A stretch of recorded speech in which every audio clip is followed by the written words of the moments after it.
जोहार साथियों, लोकसभा चुनाव 2024 के रण की शुरुआत हो चुकी है। शुक्रवार यानी 19 अप्रैल को पहले चरण में 21 राज्यों और केंद्र शासित प्रदेशों की कुल 102 सीटों पर वोट डाले गए। इन तमाम सीटों पर मिलाकर लगभग 60% वोटिंग हुई, लेकिन इनमें नागालैंड के 6 ऐसे भी जिले थे जहां पर एक भी वोटरों ने वोट नहीं डाला। अब यहाँ पे सवाल ये है कि ऐसा क्यों हुआ?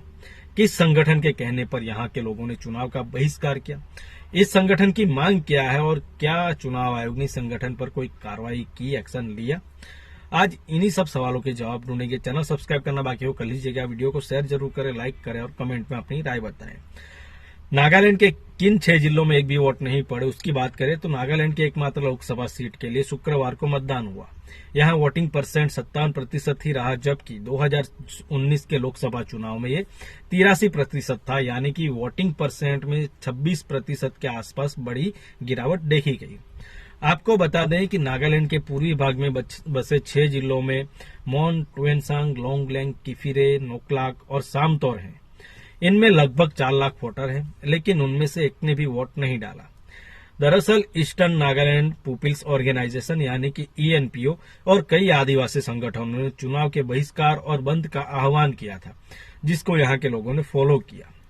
राज्य की बात करें तो राज्य की 60 में से 20 विधानसभा सीटें इन 6 जिलों में आती है और इन 20 विधानसभाओं के 20 विधायकों से भी किसी ने भी वोट नहीं डाला, यानी कि लोगों ने तो नहीं डाला, लेकिन जो विधायक थे उन्होंने भी अपना वोट नहीं डाला। चुनाव आयोग की वेबसाइट पर रात 8 बजे तक 20 विधानसभा क्षेत्रों में शून्य मतदान दिखाया गया।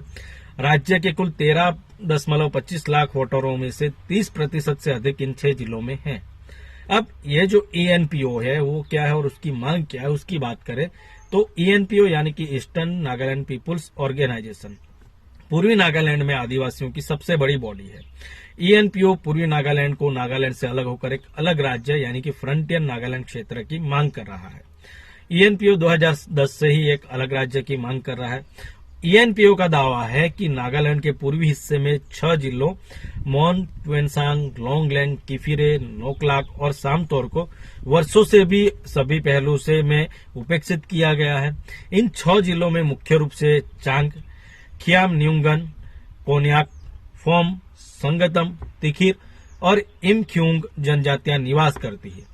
मौजूदा लोकसभा चुनाव से पहले ENPO ने इन 6 जिलों में सार्वजनिक आपातकाल घोषित किया था, जिसमें कहा गया है कि वह किसी भी राजनीतिक दल को लोकसभा चुनाव के लिए प्रचार करने की अनुमति नहीं देगा। यह फैसला ENPO ने मार्च के पहले सप्ताह में आदिवासी निकायों और फ्रंटल संगठनों के साथ दीमापुर में बैठक के बाद लिया था। अब संगठन ने अपने बयान में क्या कहा है उसकी बात करें तो संगठन ने कहा है, भारत सरकार ने गृह मंत्रालय के माध्यम से फ्रंटियर नागालैंड क्षेत्र यानी कि FNT को बनाने के प्रस्ताव को निपटाने में देरी की है। इसे देखते हुए जनजातीय निकाय और फ्रंटल संगठन तत्काल प्रभाव से पूरे पूर्वी नागालैंड में सार्वजनिक आपातकाल की घोषणा करते हैं। गौरतलब है कि ENPO ने पिछले साल के विधानसभा चुनाव से पहले भी बहिष्कार का आह्वान किया था, लेकिन केंद्रीय गृह मंत्री यानी कि अमित शाह के आश्वासन के बाद ये जो आह्वान था उसे वापस ले लिया गया था।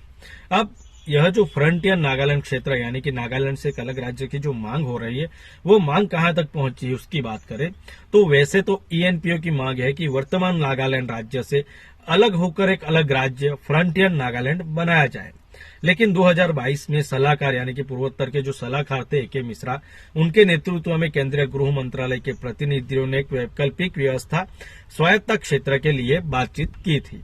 ENPO 7 जनजातीय समुदायों का प्रतिनिधित्व करता है। इसने 2022 में अपनी मांग पर दबाव तेज कर दिया और केंद्र सरकार द्वारा इस मुद्दे को हल करने में विफल रहने पर किसी भी चुनाव प्रक्रिया में भाग नहीं लेने का उन्होंने 2022 में ही संकल्प ले लिया था। केंद्रीय गृह मंत्रालय ने तब 49 पार्षदों के साथ विधायी, कार्यकारी, प्रशासन और वित्तीय स्वायत्तता के साथ क्षेत्र के लिए एक स्वायत्त परिषद बनाने का प्रस्ताव रखा था। इसमें 40 निर्वाचित विधायी सदस्यों और 9 नॉमिनेटेड मेंबर्स होते, यह बात उन्होंने कही थी।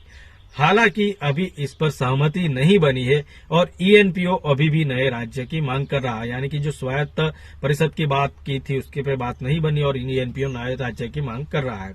चुनाव के बहिष्कार पर चुनाव आयोग ने क्या एक्शन लिया उसकी बात करें तो 18 अप्रैल को नागालैंड के चीफ इलेक्शन ऑफिसर ने ENPO को एक कारण बताओ नोटिस जारी किया था। इसमें कहा गया था कि पूरे पूर्वी नागालैंड में पूर्ण बंद का आह्वान पूर्वी नागालैंड क्षेत्रों में रहने वाले लोगों के वोट डालने के स्वतंत्र अधिकार में हस्तक्षेप करके चुनावों में अनुचित प्रभाव का उपयोग करने का प्रयास है। कारण बताओ नोटिस में ईएनपीओ के अध्यक्ष ने पूछा कि आईपीसी की धारा 171 सी की उपधारा 1 के अनुसार कार्रवाई क्यों नहीं शुरू की जानी चाहिए। नोटिस के जवाब देते हुए ईएनपीओ ने स्पष्ट किया कि उसने पहले ही लोकसभा चुनाव 2024 में भाग लेने से दूर रहने के अपने इरादे के बारे में भारत के चुनाव आयोग को सूचना दे दी थी। ईएनपीओ ने कहा है कि 18 अप्रैल को जारी उसके सार्वजनिक नोटिस का मुख्य लक्ष्य पूर्वी नागालैंड क्षेत्र में गड़बड़ी की संभावना और असामाजिक तत्वों के जमावड़े से जुड़ी जोखिम को कम करना था। संगठन ने आगे कहा कि आईपीसी की धारा 171 सी की उपधारा 1 इस संदर्भ में लागू नहीं होगी क्योंकि चुनाव में अनुचित प्रभाव डालने से जुड़ा कोई अपराध नहीं किया गया है। हालांकि कारण बताओ नोटिस का जवाब देने के बाद ईएनपीओ ने सभी 6 जिलों से बंद हटा दिया। वीडियो शेयर जरूर करें, चैनल सब्सक्राइब करें। जोहार जय आदिवासी।